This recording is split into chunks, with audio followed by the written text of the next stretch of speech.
Hey friends, today's video is going to be an unscripted talk about bows. I'm sure you've noticed if you're in a low population environment playing at a weird hour, or perhaps a really endgame skill island type player, you've noticed an uptick in the amount of bow usage.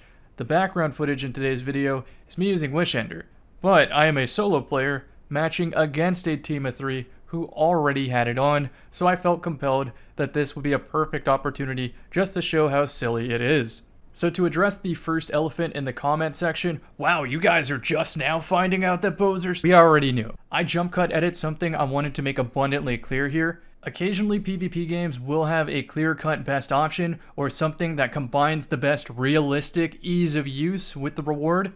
And in this case, you might think it's bow, where you think that bows are dishonorable or low skill weapons or something like that. But when you zoom out and objectively look at it, there are talented players using an assortment of things in Destiny 2, no matter how little skill you think they take. So bows can be a high skill weapon, but that doesn't mean that they're balanced in accordance to ease of use and risk reward.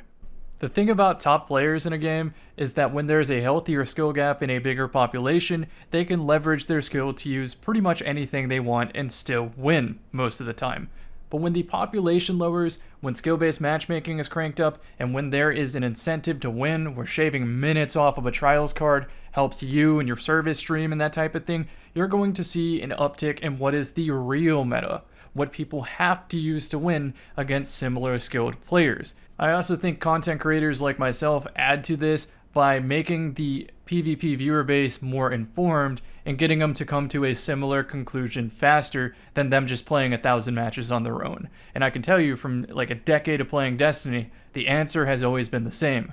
When you're playing the best in the world, you bring a better sniper, whether that's the player or the sniper rifle itself. That playstyle wins games. And how this lends itself to bows is bows are strong in isolation, but they're even better when you have an empty sniper rifle and just switch to them.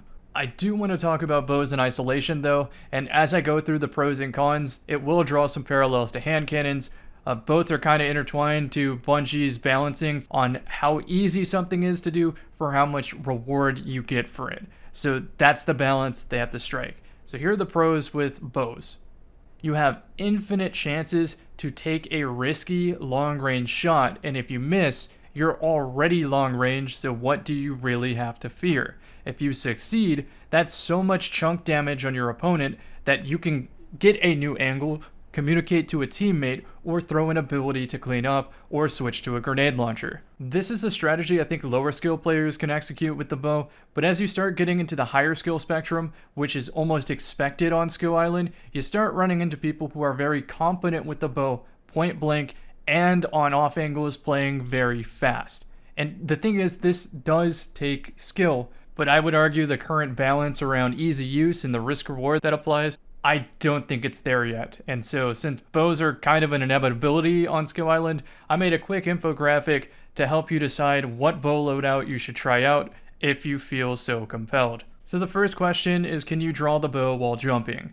If you can't, you're pretty much going to run a Shadebinder build that involves using a Swashbuckler bow, the one from Europa or the one from Iron Banner. You get a freeze, punch them, and now you have a sniper rifle. It's very consistent. If you want to see this in action, I think Stadia Time does that. Link in the description.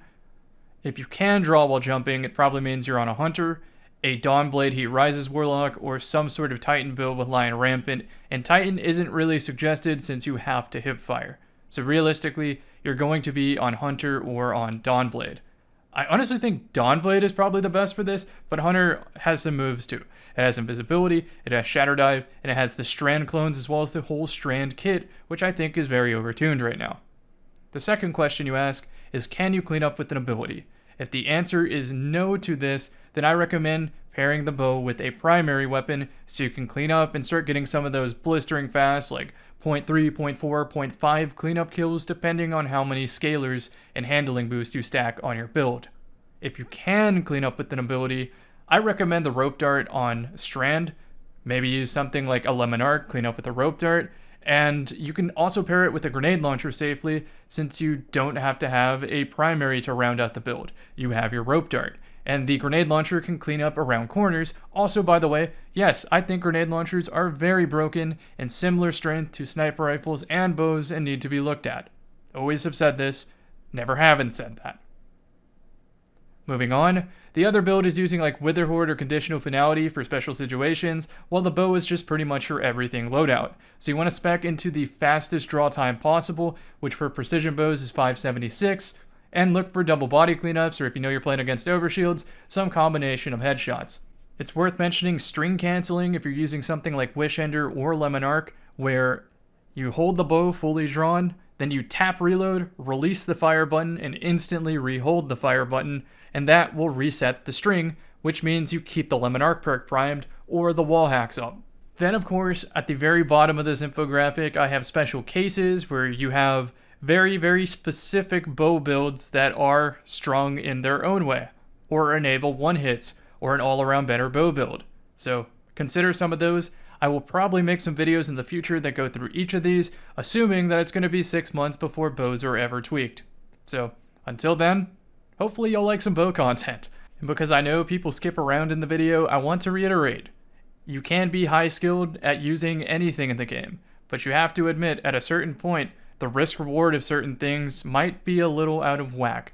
And so when it comes to sniper rifles, grenade launchers, bows, and sometimes even hand cannons, I have seen them be out of whack.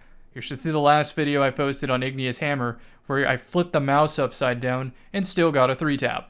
So, everyone's like the Spider-Man meme in Destiny, pointing at each other, look at you low skill scrub. It's the same thing. So, if you're not enjoying Destiny 2 right now, just do what I do. Take a break, play some Fallout New Vegas, and the next time you play, think of a different build to use and go in with a clear head. And if you end up not liking it again, take a longer break. Eventually, there will be a balancing patch or a new honeymoon period that will be fun to play. And if not, that's fine. Vote with your feet. Go play something else. And maybe Marathon's good. Maybe they learn. So the last year or so, my definition of fun in Destiny has to be no matter how many times some build fails, if the one time it worked made all those failures worth it, then it's fun. Try to find things like that. That's my advice here. Anyway, I'll hit you with some bow content later perhaps. I still have a lot of auto rifle footage to edit, so you'll be seeing auto rifle footage too, even though I haven't had as much success with those lately. And I'll see you in the next one. Take care, everybody.